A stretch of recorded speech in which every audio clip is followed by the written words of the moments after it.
وہ سیمنٹ لیں، آٹا لیں، یا یہ کہ وہ آپ کوئی اور چیز لیں.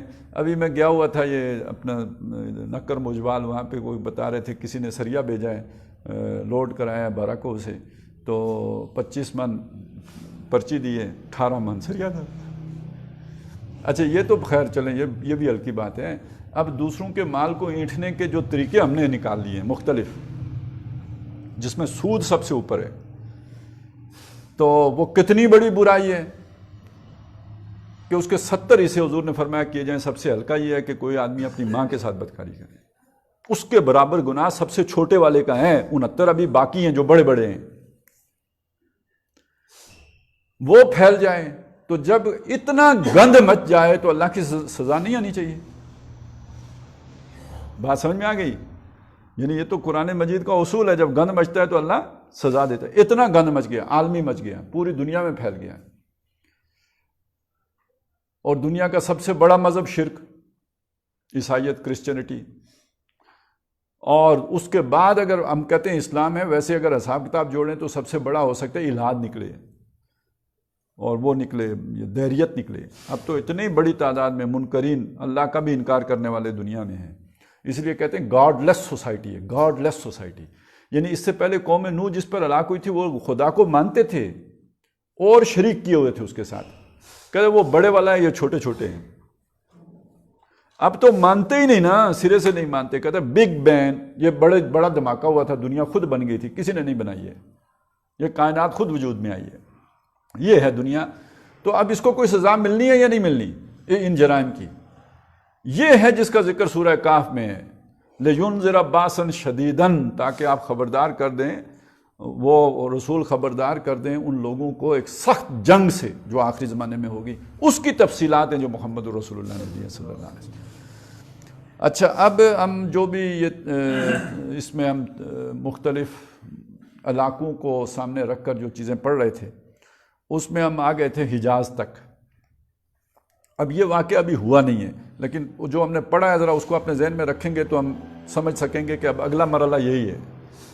ہم نے جو کچھ پڑھ لیا وہ یہ ہے کہ نبی صلی اللہ علیہ وسلم کے دور سے لے کر، بلکہ ابھی ایک اور چیز میرے ذہن میں آئی ہے، وہ بھی آپ کے سامنے رکھ دوں، بات بہت واضح ہو گئی.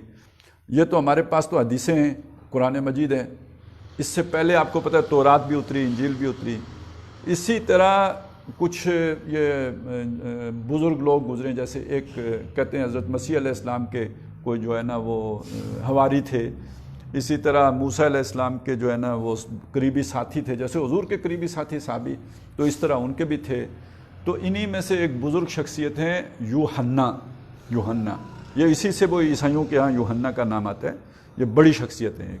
ان کے مکاشفات ہیں، وہ بھی یعنی آپ کو مل جائیں گے اناجیل میں، مکاشفات یوحنا.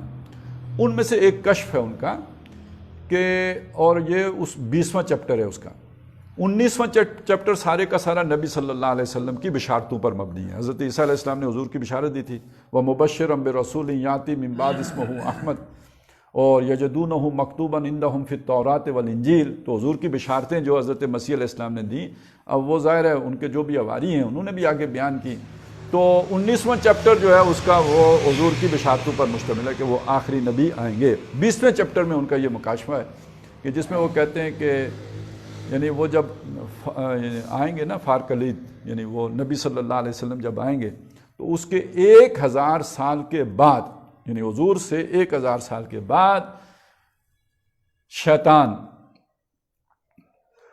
پرانا ابلیس، پرانا سانپ، یاجوج ماجوج کے لشکر لے کر قدسیوں کے شہر پر ٹوٹ پڑے گا.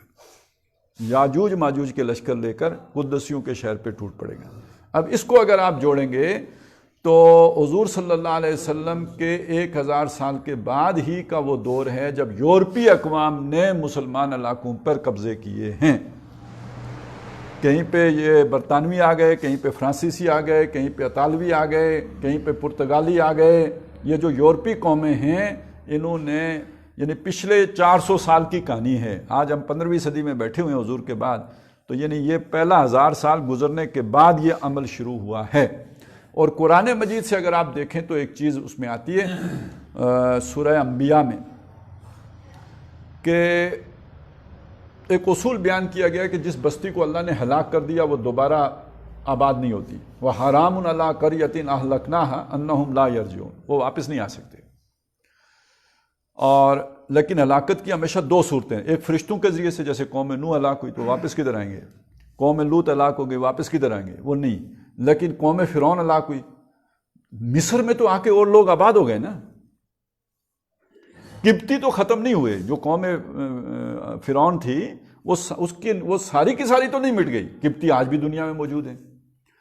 اسی طرح سمجھ لیجئے کہ یروشلم بھی ایک بستی ہے. جب نبی صلی اللہ علیہ وسلم کی بعثت ہوئی ہے تو یہ بستی اجڑی پڑی تھی، اس معنی میں کہ یہ شہر اللہ نے الاٹ کیا تھا یہودیوں کو. اس پر اس وقت قابض تھے عیسائی. تو گویا جو اللہ کی طرف سے اپوائنٹڈ لوگ تھے وہ ان کے پاس نہیں تھا. اور سب سے بڑی اس کی علامت تھی ہیکل، اور ہیکل جو ہے وہ گرا پڑا تھا جب نبی صلی اللہ علیہ وسلم کی بعثت ہوئی ہے. تو گویا اس میں اشارہ یہ کیا گیا وَحَرَامٌ عَلَىٰ قَرْيَةٍ أَهْلَكْنَاهَا أَنَّهُمْ لَا يَرْجِعُونَ. واپس نہیں آئے گی حَتَّىٰ إِذَا فُتِحَتْ يَأْجُوجُ وَمَأْجُوجُ وَهُم مِّن كُلِّ حَدَبٍ يَنْسِلُونَ. جب تک کہ یاجوج و ماجوج کے لشکر نہیں کھل جائیں گے اور وہ ہر بلندی سے تیزی سے دوڑتے ہوئے سرعت کے ساتھ حملہ آور نہیں ہو جائیں گے، تب تک وہ بستی دوبارہ آباد نہیں ہو سکتی. تو بعض مفسرین نے اس میں رائے یہ دی ہے کہ یہ بستی یروشلم کی بستی، اور اس میں یہودیوں کی آبادکاری دوبارہ نہیں ہو سکتی جب تک کہ یاجوج ماجوج کے لشکر نہ کھل جائیں.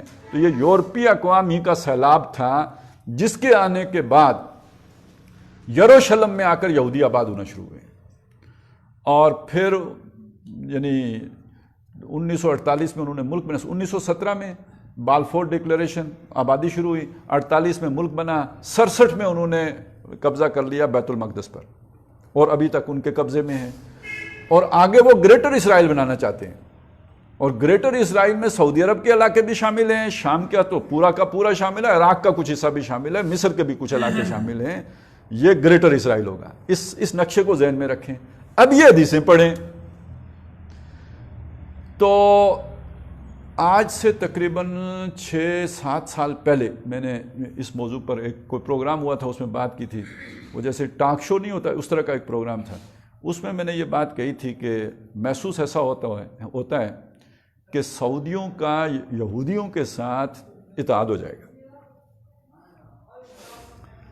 یہ مجھے کوئی کشف نہیں ہوا تھا، کوئی میرے خواب نہیں دیکھا تھا. یہ دو چیزیں ہیں. ایک آپ کے سامنے یہ معلومات ہیں جو محمد رسول اللہ نے دی ہیں صلی اللہ علیہ وسلم. یوں ہونا ہے، یوں ہونا ہے، یوں ہونا ہے. یہ تو خبریں ہیں جو تکوینی طور سے آپ تک پہنچ گئیں. ہوگا کیسے؟ یہ تشریحی طور پر ہوگا. یہ آپ نے اپنے دماغ سے سوچنا ہے کہ یہ کیسے ہوگا. اب یہ اپنا دماغ نہ ہو تو پھر بھی بڑے حادثے ہو جاتے ہیں. وہ ایک واقعہ بیان کیا جاتا ہے، لطیفے کے درجے کا ہے، کہ کسی بادشاہ کا بیٹا بہت نکما تھا. اب اسے کچھ نہ کچھ تو سکھانا تھا. تو مشیروں نے مشورہ دیا کہ اسے علم نجوم سکھا دو. شامت آ گئی بیچارے شاہی نجومی کی. اسے کہا گیا کہ اس کو آپ نے علم نجوم سکھانا ہے. اس نے کہا بہت نکما ہے. اس نے کہا گردن جائے گی اگر اس کو نہیں سکھایا تو. اس نے کہا چلیں سکھاتے ہیں، ٹرائی کرتے ہیں. اس نے کئی سال لگا کے آخر بادشاہ کے سامنے پیش کر دیا کہ جناب انہیں علم نجوم ازبر ہو گیا ہے. تو بادشاہ نے ہاتھ میں انگوٹھی پکڑی مٹھی میں، اور بیٹے سے پوچھا بتاؤ میری مٹھی میں کیا ہے. بیٹے نے ادھر ہی بیٹھ کے حساب لگایا. کاغذ پینسل تو نہیں تھی نا، زمین پر ہی بیٹھ کے حساب لگایا. شاہی دربار بھی تب ایسے ہی ہوتے تھے. حساب لگا کے اس نے کہا جناب آپ کی مٹھی میں چکی کا پارٹ ہے. بادشاہ کا تو دماغ گھوم گیا. اس نے کہا بلاؤ اس خبیث نجومی کو، گردن اڑاؤں اس کی. نجومی نے کہا حضور میری بات سنیں، آپ یہ حساب دیکھیں، حساب اس نے بالکل ٹھیک کیا، میں یہی کر سکتا تھا.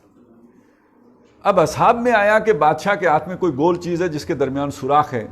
آگے کامن سینس تھا، اس نے کہا پارٹ ہو سکتا ہے چکی کا. اس کے دماغ نے یہ کام نہیں کیا کہ مٹھی میں پارٹ نہیں آ سکتا. اسی طرح کا معاملہ قرآن و حدیث کے ساتھ بھی ہوتا ہے. ایک چیز ہے وہ اپنی جگہ پہ ہے، بات سمجھ میں آ جاتی ہے، لیکن اس کے آگے کامن سینس کی بات ہے. اب حدیثیں اگر یہ کہتی ہیں کہ عیسائی فوجوں کے اوپر مسلمان فوجیں غالب آئیں گی، تو عالم واقعہ میں کوئی طاقت بھی چاہیے نا.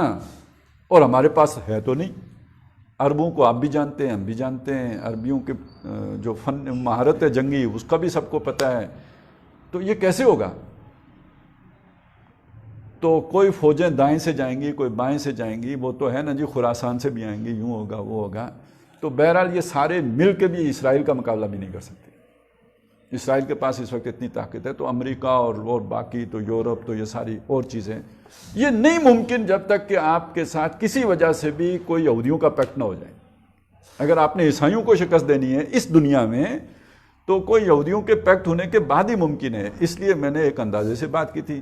وہ شکر ہے کہ وہ والی بات نہیں ہو گئی چکی کے پاٹ والی. اچھا ابھی یوں ہوا کہ جب سعودی عرب اور اسرائیل کے تعلقات بہتر ہونے شروع ہوئے. اچھا یہ ذہن میں رکھیں کہ اس کا یہ مطلب نہیں ہے کہ جب یہ بات ہو گئی تو اس کا مطلب یہودی نیک ہو گئے اور یہودیوں سے صلح کرنے والے بھی جو ہے حق پرست ہو گئے. اس کا یہ مطلب نہیں ہے، یہ مت سمجھیں. یہ مطلب تکوینی کاموں کی سر انجام دہی کے لیے ضروری نہیں ہے کہ جو فیصلہ آپ کر رہے ہیں وہ خیر ہو. اللہ کا فیصلہ تو نافذ ہوگا، آپ کا فیصلہ ضروری نہیں ہے کہ اس کے لیے نیکی لکھی جائے. جو کچھ آپ نے تو کسی اور غرض سے کیا ہوگا. یہ میں مثالیں دے کے ساری باتیں سمجھا چکا ہوں کہ یوسف علیہ السلام کو اگر وہ قافلے والے لے کے گئے تھے تو انہیں ثواب نہیں ہوا تھا. اللہ کا فیصلہ تو نافذ ہو گیا، یوسف علیہ السلام مصر پہنچ گئے. لیکن یہ کہ نہ قافلے والے کو ثواب ہوا، نہ عزیز مصر کو ثواب ہوا، نہ وہ جو بھائیوں نے آ کے کنویں میں پھینکا انہیں ثواب، بلکہ ان سب کو جو ہے بھائیوں کو تو سزا کے مستحق ہو گئے.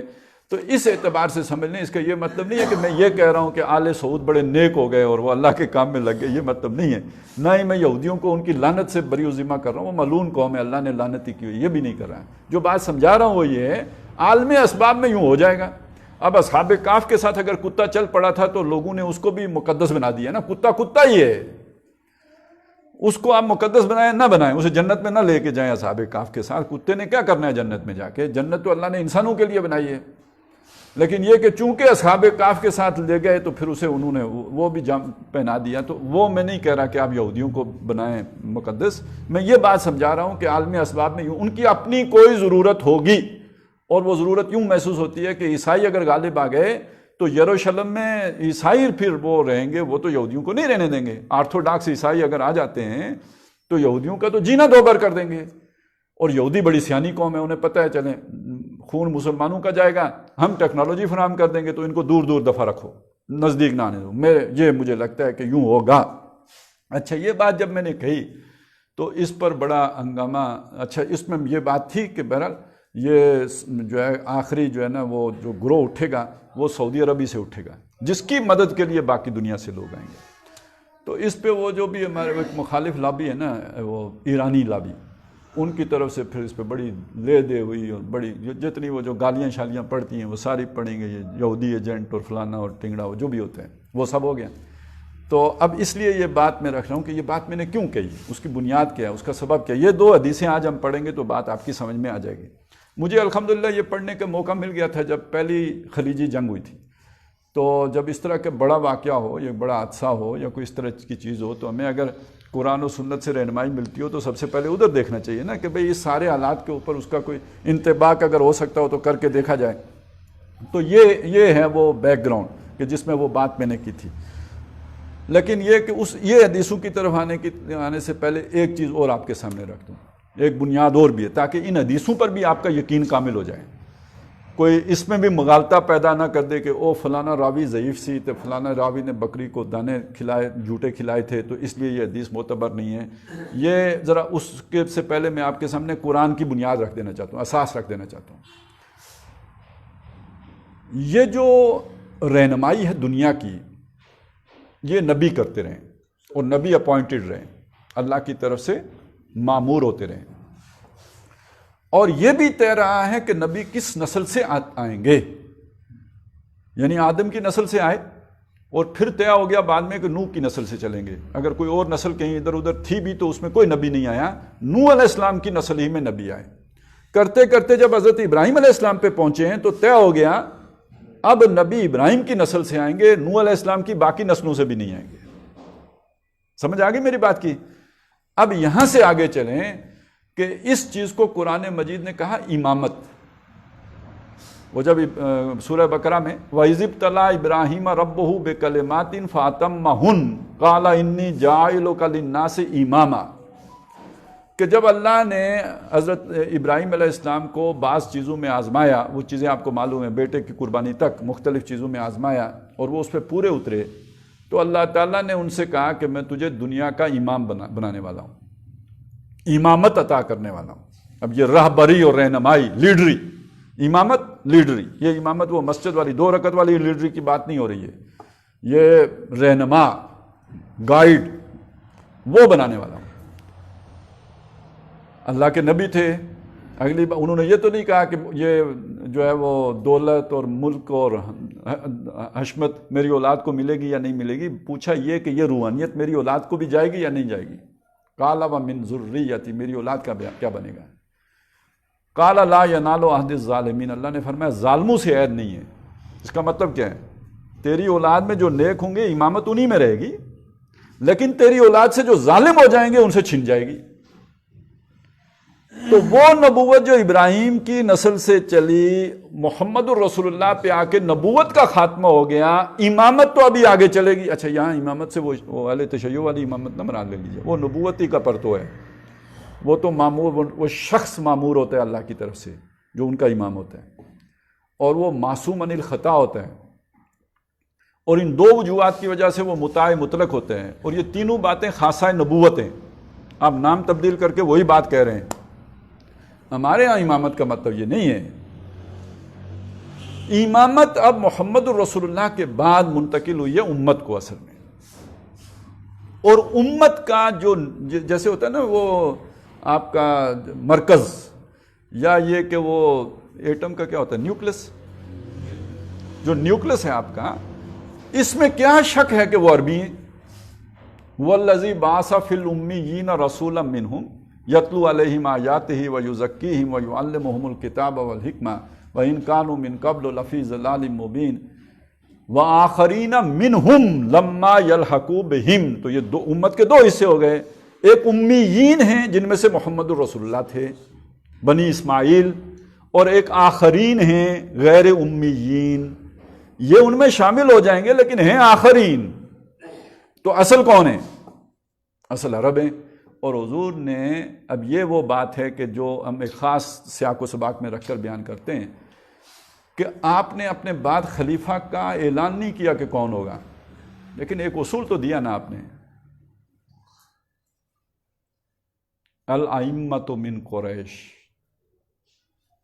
الائمۃ من قریش۔ اب یہ بعض لوگ اس کو کہتے ہیں یہ حضور کے دور کے لیے تھا۔ یہ حضور کے دور کے لیے کیوں تھا جی؟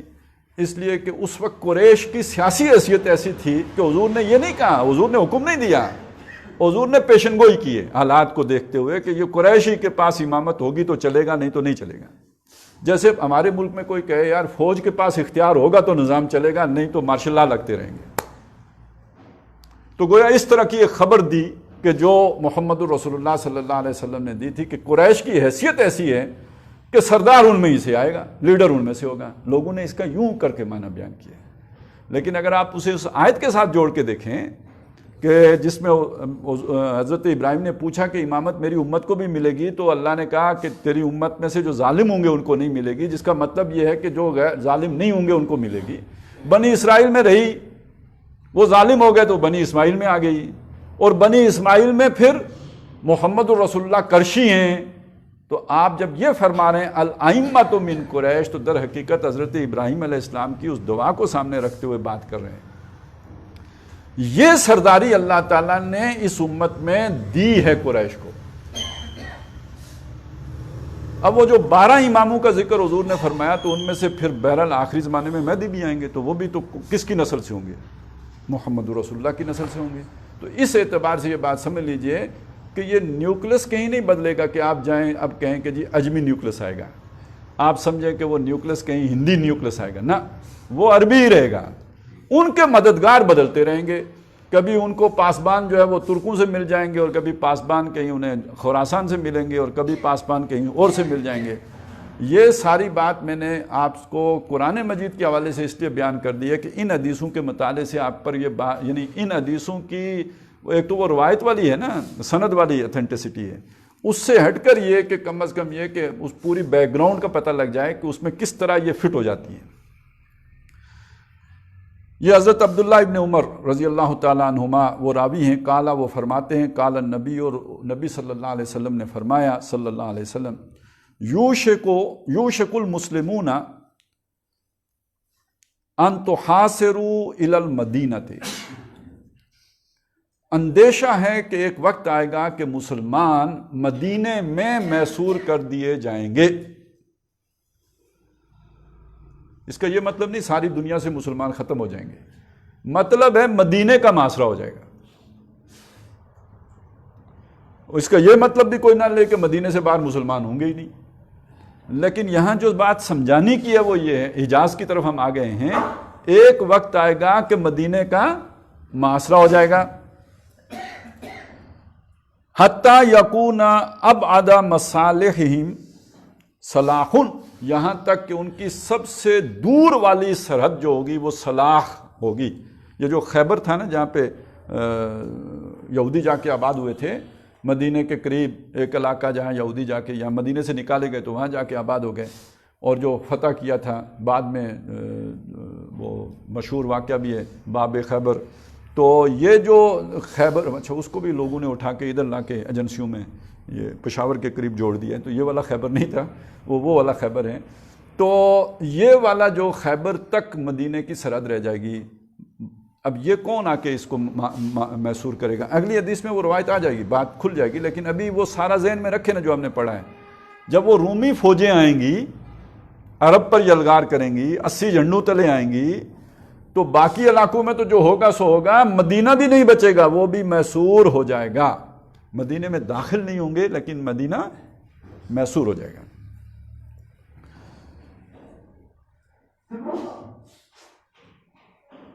یہ سنن ابو داؤد کی روایت ہے جو حضرت عبداللہ ابن عمر رضی اللہ تعالیٰ عنہما نے بیان کی ہے۔ ایک اور روایت ہے، اور یہ ان عمر ابن عوف قال قال رسول اللہ صلی اللہ علیہ وسلم، وہ فرماتے ہیں کہ رسول اللہ صلی اللہ علیہ وسلم نے فرمایا، لا تقوم الساعۃ، قیامت قائم نہیں ہوگی، حتیٰ یکون ادنی مصالح المسلمین ببولا، یہاں تک کہ قریب کی جو مسلمانوں کی سرحد ہوگی وہ یہ جو بے بولا کوئی جگہ ہے مدینے کے قریب، وہ جو جگہ چند میل کے فاصلے پر یہ جگہ ہوگی جو مسلمانوں کی آخری سرحد ہوگی، وہی حصار اتنا قریب آ جائے گا۔ ثم قال یا علی یا علی یا علی، اس کے بعد حضور نے فرمایا اے علی اے علی، اور یہ انداز ہوتا تھا کہ جب بہت اہم بات کرنی ہو، نہیں تو ایک دفعہ بھی بلانے سے کوئی متوجہ ہو جاتا ہے، تو جب آپ 2 دفعہ 3 دفعہ بلائیں تو گویا جیسے ایمرجنسی ہے اور بہت اہمیت ہے۔ قال بِأَبِي وَأُمِّي، حضرت علی فوراً لبیک کہی، میرے ماں باپ آپ پر فدا ہوں، جی فرمائیے کیا بات ہے؟ فرمایا وَإِنَّكُمْ سَتُقَاتِلُونَ بنی الاسفر، تم لڑو گے بنی اسفر سے۔ بنی اسفر کون ہے؟ یورپی اقوام، رومی، ان سے تم لڑو گے، عنقریب تم لڑو گے۔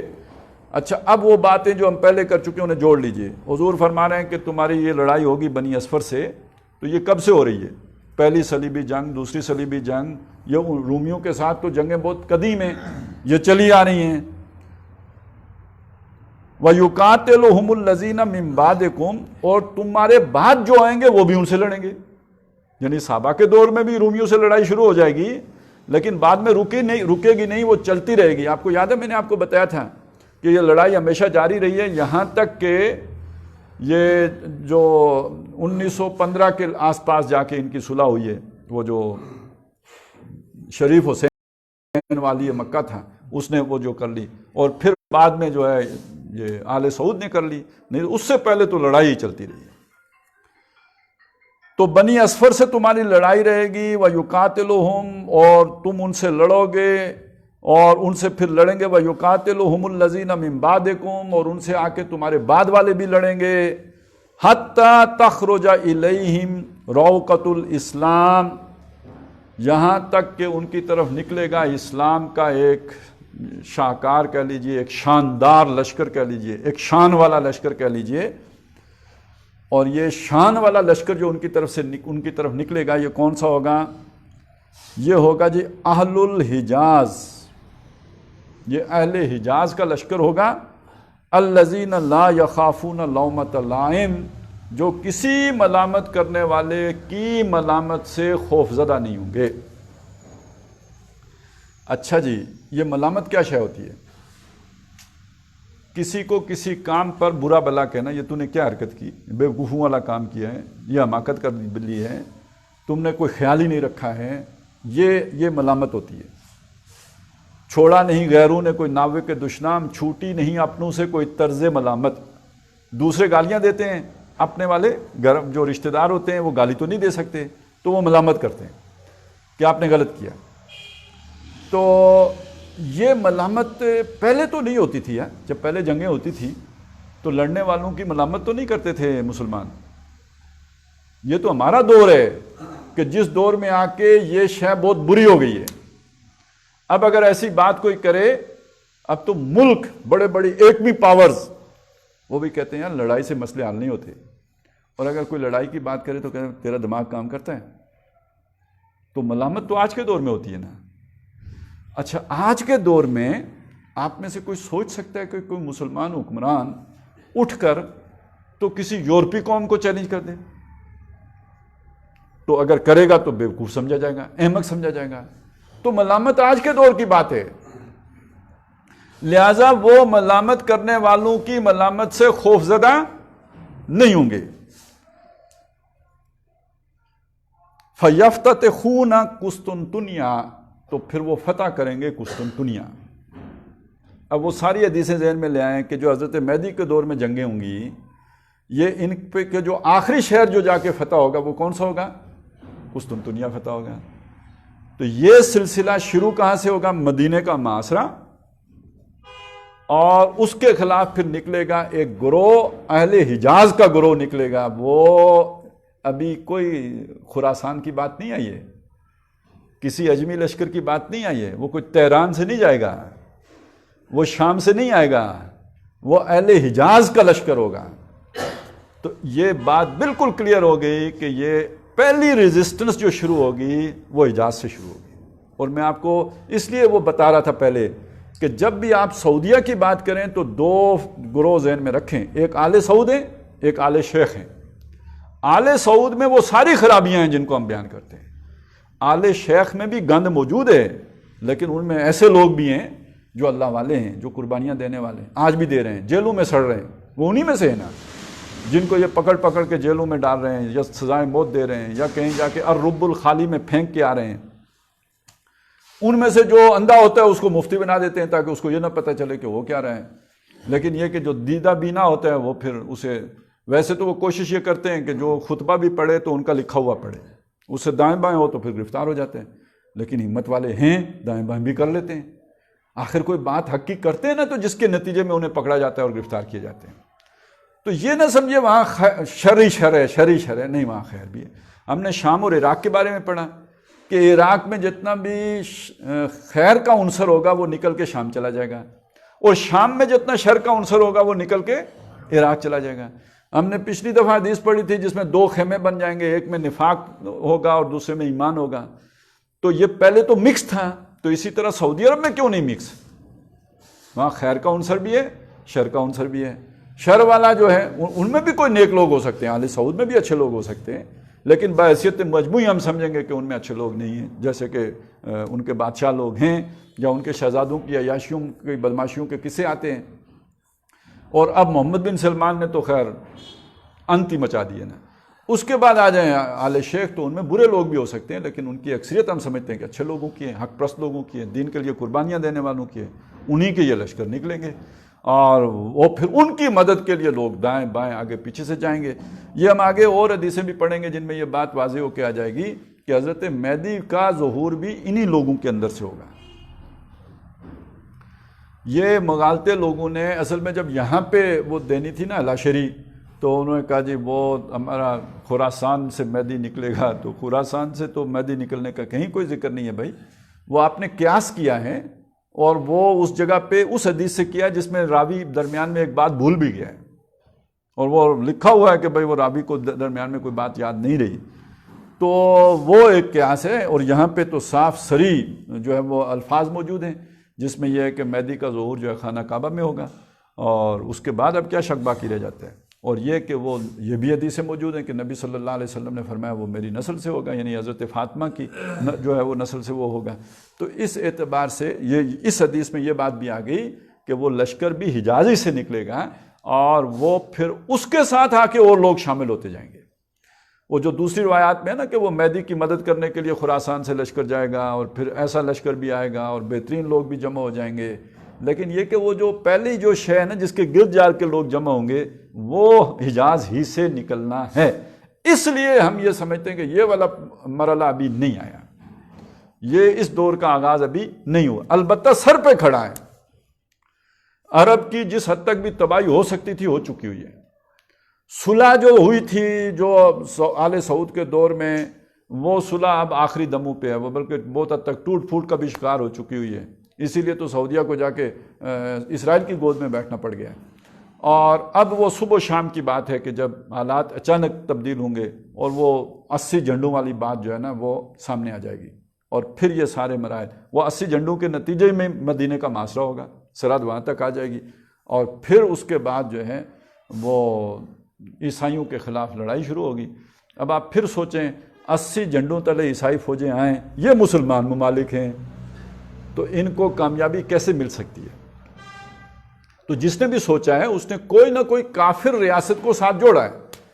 ایک بڑی شخصیت ہیں، بہت بڑے بڑے اسکالر سمجھے جاتے ہیں اور اس علم کے تو بڑے ماہر گردانے جاتے ہیں، عمران حسین، ورلڈ وائڈ پوری دنیا میں انہیں سنا جاتا ہے اور لاکھوں ان کے جو ہیں ویورز ہیں۔ تو انہوں نے اس جگہ پہ جہاں پہ میں نے اسرائیل کو رکھا ہے وہاں پہ انہوں نے روس کو رکھا ہے۔ وہ کہتے ہیں مسلمانوں کو مدد رشیا سے ملے گی۔ تو ظاہر ہے یہ رکھنا پڑتا ہے نا، اس کے بغیر آپ جو ہے وہ تو پھر معجزے ہوں گے۔ اچھا، ایک اور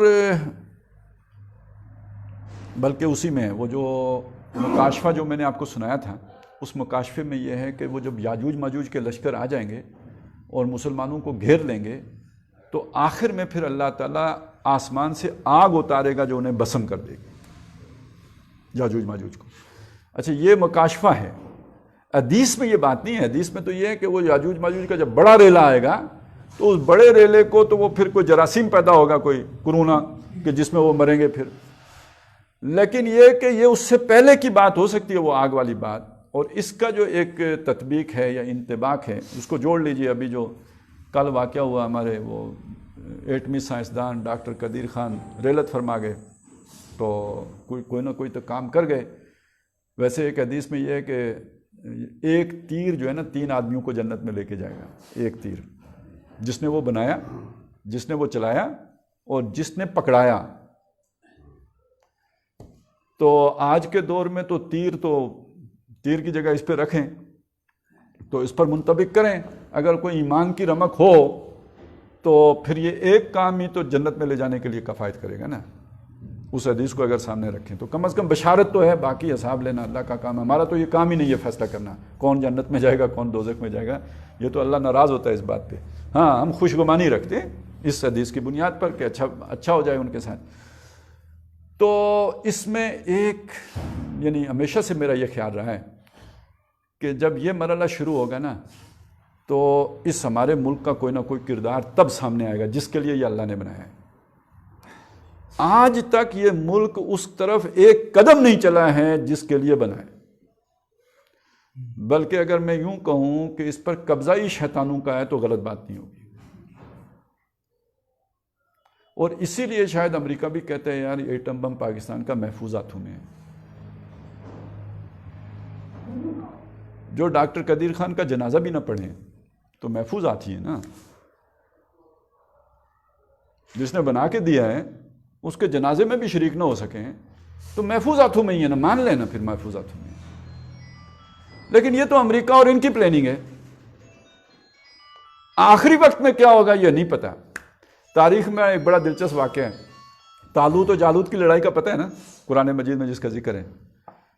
تو جب طالوت کے ساتھی بہت تھوڑے سے رہ گئے، وہ مختلف آزمائشوں سے گزرے، وہ لڑنے نکلے تھے، پہلے کچھ لوگوں نے پانی پی لیا، تھوڑے رہ گئے، پھر اور کرتے کرتے وہ کہتے ہیں یہی ہیں 313 ہی رہ گئے۔ مقابلے میں جالوت کیل کانٹے سے لیس، غر کے آہن، ٹینک، بختر بند گاڑی، جو مرضی سمجھ لیں اسے، اس سے مقابلے کرنے کا کوئی تک ہی نہیں، لیکن سامنے کھڑے ہو گئے اللہ کا نام کے لے کے، ربنا افرغ علینا صبرا وثبت اقدامنا وانصرنا علی القوم الکافرین۔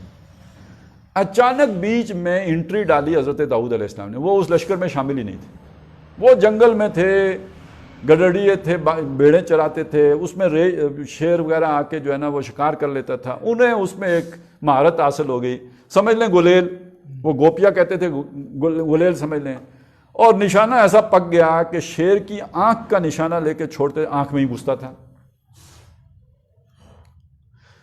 وہ انہوں نے جب دیکھا یہ بڑا بے سورا سا مقابلہ ہے، ایک طرف تھوڑے سے لوگ، دوسری طرف اتنے زیادہ، ویسے تھے بھی بنی اسرائیل، او خون اسرائیل جوش میں آ گیا، انہوں نے گوپیا گھما کے وہ جو چھوڑا نا اپنا اس وقت کا میزائل، وہ سیدھا جالوت کی آنکھوں سے اندر دماغ میں چلا گیا، قصہ تمام ہو گیا۔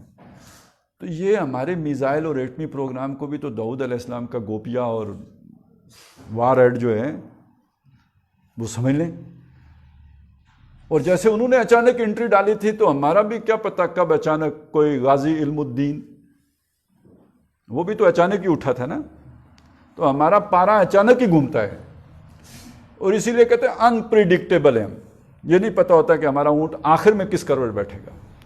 تو اس کی اگر کوئی بھی حکمت سمجھ میں آتی ہے تو وہ یہی سمجھ میں آتی ہے کہ اللہ تعالیٰ نے ایک خاص طریقے سے اس کی حفاظت کا بندوبست یہی کیا کہ شیطانوں کے پاس ہی رکھا ہوا ہے، شیطان ہی لے کے چلا رہے ہیں، شیطان ہی اس پہ عیاشیاں کر رہے ہیں، شیطان ہی اسے نچوڑ رہے ہیں اور بمبوڑ رہے ہیں، لیکن یہ کہ آخری وقت آخری مکہ دیکھنا ہے پھر کیا ہونا ہے۔ تو یہ جو آسمان سے آگ آ کے ان کو کھا جائے گی، اب ایک چیز دیکھیں، مدینہ گھیرے میں آ جائے تو امید ہے نا کہ ہماری غیرت جاگے گی یار، کسی کی تو جاگے گی نا۔ ہو سکتا ہے جو باقی زندگی شیطانوں کے ساتھ ہی رہا ہو اس کی بھی جاگ جائے۔ وہ چونکہ وہ خون اسرائیل کی بات آئی تو اقبال نے کہا نا کہ توڑ دیتا ہے کوئی موسیٰ طلسم سامری، خون اسرائیل آخر جوش میں آ جاتا ہے، توڑ دیتا ہے کوئی موسیٰ طلسم سامری، تو کوئی موسیٰ سامری کا یہ جادو توڑے گا نا۔ اور بہرحال ایٹمی ہتھیار ایسا ہتھیار ہے کہ جو پھر آ گئے تو عین ممکن ہے کہ جب مدینے کا معاملہ آئے تو پھر ہمارا خون جوش میں آ جائے۔ اور اگر یہ بات میں کہہ رہا ہوں تو وہ جو تھنک ٹینک بیٹھے ہوئے ہیں، شیطان کے تھنک ٹینک، ان کو یہ خطرہ نہیں ہے، اس لیے وہ ہمیشہ ادھر جو ہے نا وہ فوکس رہتا ہے کام، اور تسلی بھی دیتے رہتے ہیں محفوظ ہاتھوں میں، پھر خطرہ کا بھی اظہار کرتے رہتے ہیں کہ دہشت گردوں کے ہاتھوں میں لگنے کا خطرہ ہے۔ ویسے آپ سوچیں میرے ہاتھ لگ جائے، آپ کے ہاتھ لگ جائے، ہم کیا کر لیں گے؟ ہمیں تو آتا ہی نہیں، اس کو چلانا ہی نہیں آتا، اس کا وہ سارا، یعنی ہم کون سے کوئی انجینئر ہیں، کوئی سائنٹسٹ ہیں کہ ہم اسے چلا لیں گے؟ اچھا وہ ابھی کون ہیں جناب وہ طالبان کے جو بنے ہبت اللہ، ان کو جا کے دے دیں کسی طرح، پتہ نہیں دیا بھی جا سکتے ہیں، نہیں دے بھی دیں، وہ کیا کر لیں گے اس کا؟ وہ کوئی موٹر سائیکل ہے جسے چلا کے لے جائیں گے؟ تو وہ جب یہ کہہ رہے ہیں کہ دہشت گردوں کے ہاتھ نہ لگ جائے کا مطلب کیا کہہ رہے ہیں؟ وہ جو وہ نہیں کہہ سکتے وہ کیا ہے؟ وہ ایک پوری ایک آمد میر نے ایک کالم لکھا تھا، اس سے آپ کو سمجھ میں آئے گی، یہ 2006-07 کی بات ہے تقریباً، یا اس سے بھی پہلے کی ہے۔ 2000 کے آس پاس انہوں نے مسلمانوں کی 4 کیٹیگریاں بیان کی تھی نا، کہ ایک وہ ہیں جو فنڈامنٹلسٹ ہیں، ایک وہ ہیں جو ٹریڈیشنلسٹ ہیں، ایک وہ ہیں جو سیکولرسٹ ہیں، ایک وہ ہیں جو ماڈرنسٹ ہیں۔ یہ 4 کیٹیگریاں بیان کی، ابھی میں اس کی تشریح نہیں کر رہا، بس یہ ذہن میں رکھیں۔ لیکن جب 9/11 کے بعد کچھ عرصے کے بعد انہوں نے کہا کہ نو، مسلمان بس 2 قسم کے ہیں، ایک وہ جو قرآن کو نہیں مانتے، وہ ٹھیک ہے، جو قرآن کو مانتا ہے کہ اللہ کا کلام ہے، وہ ہو سیکولر، وہ ہو ماڈرنسٹ، وہ ہو ٹریڈیشنلسٹ، جو ہو وہ پوٹینشلی فنڈامنٹلسٹ ہے۔ جس دن اس نے قرآن پڑھ لیا اسی دن بنیاد پرست بن جائے گا۔ ہمیں نہیں پتا قرآن کیا بناتا ہے، شیطان کو پتا ہے کہ قرآن اگر کسی نے پڑھا تو کیا بنے گا، تو کہتے ہیں جس دن اس نے قرآن پڑھا یہ بنیاد پرست بنے گا۔ تو آج ایک آدمی فرض کریں سیکولر ہے، آج ایک آدمی لبرل ہے، آج ایک آدمی بے دین ہے، ہم اپنی اصطلاح استعمال کریں، عیاش ہے، شرابی ہے، کبابی ہے، کسی حادثے کی وجہ سے اس کی کوئی بچی مر گئی، جیسے سعید انور کی مر گئی تھی، تبلیغیہ ہو گیا نا، کوئی حادثہ ہو گیا، کچھ ہو گیا، وہ قرآن سے جڑ گیا، تو اندر سے نکلے گا کیا قرآن پڑھ کر؟ بقول ان کے بنیاد پرست۔ تو وہ اگر کوئی سائنٹسٹ ہوا، وہ اگر کوئی وہ نشانچی ہوا جس کے ہاتھ میں جو کر بھی سکتا ہے، جس کے منہ میں آرڈر دینے والی زبان ہے، پھر کیا ہوگا؟ پھر خطرہ ہے۔ تو جب وہ یہ کہتے ہیں کہ دہشت گردوں کے ہاتھ نہ لگ جائے، تو وہ یہ کہہ رہے ہیں کہ جن کے ہاتھ میں ہے ان میں سے کوئی بنیاد پرست نہ بن جائے۔ اور میں جو آپ کو بات سنا رہا ہوں وہ یہ کہ اگر قرآن پڑھنے کا موقع نہیں بھی ملا تو دوسری ہماری چیز جو جذباتیت ہے وہ نبی صلی اللہ علیہ وسلم کی ذات کے ساتھ ہے، تو اگر مدینے کا گھیراؤ ہوتا ہے تو پھر بھی تو بننے کا امکان ہے نا۔ یہ ہے ساری گیم۔ اور اس سے پھر ایک بات سمجھ لیں کہ عرب میں یہ ہونے سے پہلے آپ کے ساتھ کیا ہونا ہے، دباؤ کیسا آنا ہے، کیسے کیسے فتنے یہاں آنے ہیں، کیسی کیسی مصیبتیں یہاں اٹھنی ہیں، کس کس طرح کی کوشش ہونی ہے کہ داؤد کا گوپیا اسے چھین لیا جائے، کہ وہ کل کے جالوت کا آنکھ کانی نہ کر سکے۔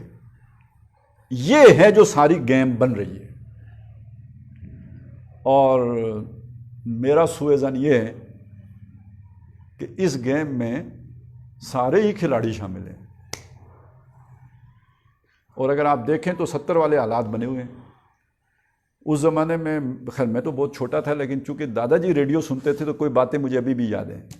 ایک ٹانگ توڑنے والی بات بھی یاد ہے کہ وہ اسمبلی کا اجلاس بلا لیا تھا، جیت تو وہ گیا تھا نا عوامی لیگ والا، اب یہ پنجابی اسٹیبلشمنٹ اور پنجابی سیاستدان، یہ سارا ہی پنجاب کہلاتا ہے نا اس وقت، تو یہ نہیں چاہتے تھے کہ بھائی بنگالیوں کو ملے، ان کو تو یہ سمجھتے تھے کہ یہ تو انسان ہی نہیں ہے نا، گھٹیا سمجھتے تھے انہیں، تو انہیں دینا نہیں چاہتے تھے۔